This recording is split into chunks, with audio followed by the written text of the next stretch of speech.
नमस्कार, इस चैनल में आप सभी का स्वागत है। आज हम समवाय के बारे में पढ़ेंगे। जैसा कि हमने पिछले वीडियो के अंदर देखा, षड पदार्थ पदार्थ विज्ञान के अंदर दो प्रकार के पदार्थ होते हैं, सत पदार्थ और असत पदार्थ। सत पदार्थ के फिर डिवीजन थे, 6 प्रकार के थे सत पदार्थ, जिसमें से वैशेषिक दर्शन ने द्रव्य गुण कर्म सामान्य विशेष समवाय इनका क्रम रखा था, सीक्वेंस जो है, और आचार्य चरक के अनुसार इनका सीक्वेंस है सामान्य विशेष गुण द्रव्य कर्म और समवाय। तो दोनों ने ही समवाय को सबसे लास्ट में जगह दी है, 6ठे नंबर पर रखा है। वैशेषिक दर्शन ने भी और आचार्य चरक ने भी समवाय को सबसे लास्ट में रखा है। आज हम देखेंगे समवाय के बारे में। सारा सामान्य विशेष द्रव्य गुण कर्म इन सब के बारे में हम पहले पढ़ चुके हैं। जिन्होंने नहीं पढ़ा है वो पिछले वीडियो को देखें और पढ़े समझे। शुरू करते हैं समवाय विज्ञानियम। समवाय शब्द सम प्लस अव प्लस ई प्लस अच से समवाय शब्द बना है, जिसका अर्थ है मिलना। सरल भाषा में हम कह सकते हैं कभी भी अलग न होने वाला संबंध ही समवाय संबंध कहलाता है। वैशेषिक दर्शन के अनुसार समवाय संबंध के लिए लिखा है, अवयव अवयवी नो हो, गुण गुणिनी नो हो, क्रिया क्रियावनः, जाति व्यक्ति विशेष, नित्य द्रव्य चे इति ही। अर्थात अवयव और अवयवी, गुण और गुणी, क्रिया और क्रियावान, जाति और व्यक्ति का विशेष जो संबंध है वही समवाय संबंध कहलाता है। यानी हम अवयव और अवयवी से हम समझ सकते हैं हमारा शरीर और शरीर का अंगों के साथ, शरीर और शरीर के अंगों के साथ जो संबंध है वो समवाय संबंध कहलाता है। या वस्त्र और धागे का जो संबंध है वो समवाय संबंध कहलाता है। इसी तरह से गुण और गुणी का संबंध, गुण और गुणी यानी द्रव्य, गुणी यानी उसके अंदर क्या क्वालिटी है वो, तो द्रव्य यानी कोई भी औषध के अंदर क्या क्या क्वालिटी है, उसके अंदर क्या क्या गुण है, उसका जो संबंध है अपने आप के साथ वो समवाय संबंध कहलाता है। जैसे मनुष्य का मनुष्यत्व जाति के साथ संबंध है वो समवाय संबंध कहलाता है। किसी पक्षी का उसके कलर के साथ जो संबंध है वो समवाय संबंध कहलाता है। आचार्य चरक के अनुसार देखेंगे समवाय की परिभाषा, समवायो अप्रत्यक्ष भावो भूमि आदि नाम गुणैर्मते से नित्यो यत्र ही द्रव्य में।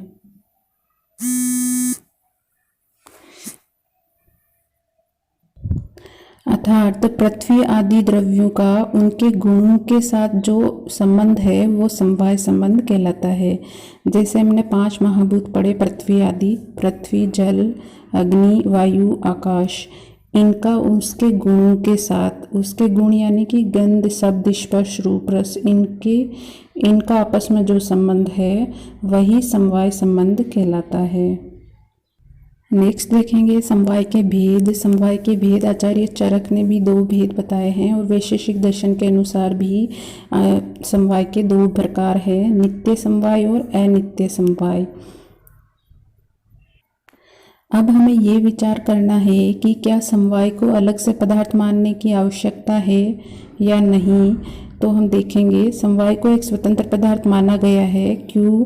क्योंकि इसके पीछे ये तर्क है कि द्रव्य और गुण दोनों का संबंध समवाय ही होता है और समवाय को एक स्वतंत्र पदार्थ माना जा सकता है, क्योंकि अन्य पदार्थ द्रव्य गुण कर्म सामान्य विशेष और अभाव के अंतर्गत इसको समाविष्ट नहीं कर सकते, इसलिए इसको अलग से मानना ही युक्ति संगत होगा। अतः हम कह सकते हैं कि समवाय एक स्वतंत्र पदार्थ है। नेक्स्ट हम देखेंगे समवाय का चिकित्सा में क्या महत्व है। तो समवाय का चिकित्सा में पूरा महत्व है। जैसा कि हमने त्रिदोष सिद्धांत पढ़ा, उसमें भी हमने देखा कि दोषों का और रोगों का समवाय संबंध होता है। जैसे दोष बढ़ेंगे तो तुरंत रोग की उत्पत्ति हो जाएगी। रोग की डेफिनेशन ही है रोगस्तु दोष वैषम्यम, यानी कि दोषों का कुपित होना या दोषों का विषम होना ही रोग कहलाता है।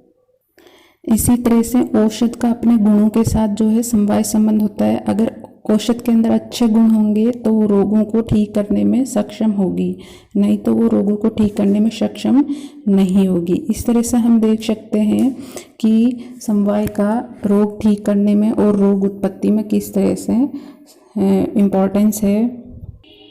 नेक्स्ट हम देखेंगे कि संयोग और समवाय में कुछ अंतर होता है या समान होते हैं। तो दोनों में बिल्कुल अंतर होता है। संयोग अलग चीज है और समवाय अलग है।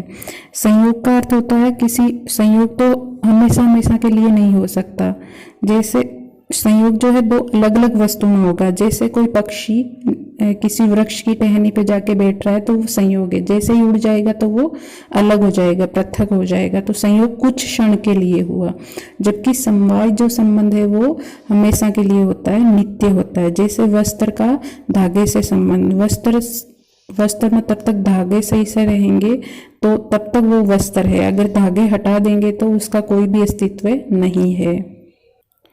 इस तरह से हम कह सकते हैं समवाय नित्य है जबकि संयोग अनित्य संबंध है। समवाय जो है कर्म पर आधारित नहीं है जबकि संयोग कर्म पर आधारित है। जैसे जो पक्षी था वो उड़ के गया तो उड़ना क्या था, उसका गति गमन टाइप का कर्म था, तो कर्म पर आधारित है। जबकि समवाय पारस्परिक नहीं है और संयोग पारस्परिक है। संयोग पारस्परिक था टहनी पे बैठना, वृक्ष की टहनी पे बैठना, यानी परस्पर दो अलग अलग चीजों के अंदर संयोग था।